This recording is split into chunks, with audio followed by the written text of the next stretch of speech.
how the wrist and what you're doing with the wrist is linked to the grip and how that connects everything up. Now, there's a few different schools of thought within the wrist, but one thing that you know and that we're certain of is that using the wrist and having some movement within the shot, once you've set up correctly, it does add power, it adds options and late decisions to what you're doing. So there are different rules within it, and again, it's about finding what works for you, I guess.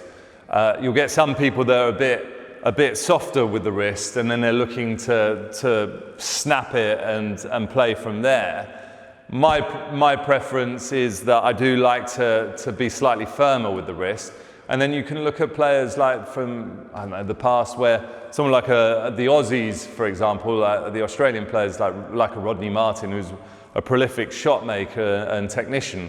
He's very, very cocked through the wrist and very, very solid through this area. And a lot of the control will come from that.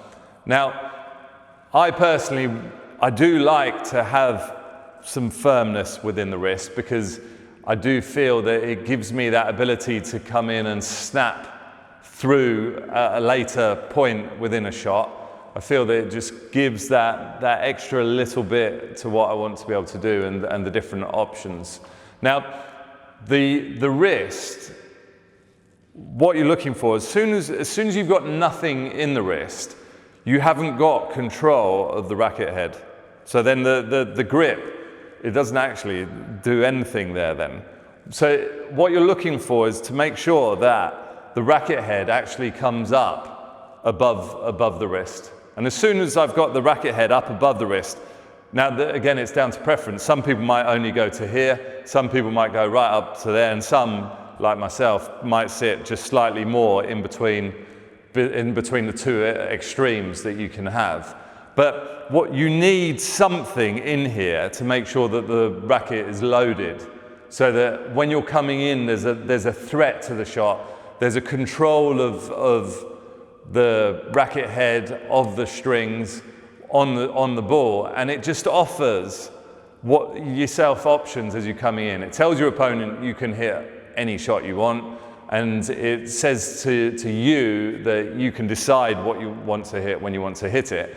And that release through the wrist as you hit, it does provide an extra finish to the shot. It gives you a little bit of power within it, and it's something like 16% of your power can come from that last little snap. So if you haven't got anything in there, one, it's very difficult to control the ball and have options, and two, you're actually losing a considerable amount of being able to finish your shot off. So it's incredibly important to make sure before you hit the ball, the racket is loaded, the wrist is loaded to wherever you need it to be. So this would be my forehand here, and that would be my backhand there. And I feel that that's enough for me to come in, have a threat, have an option, but then have control within what I want to do and be able to have those variations.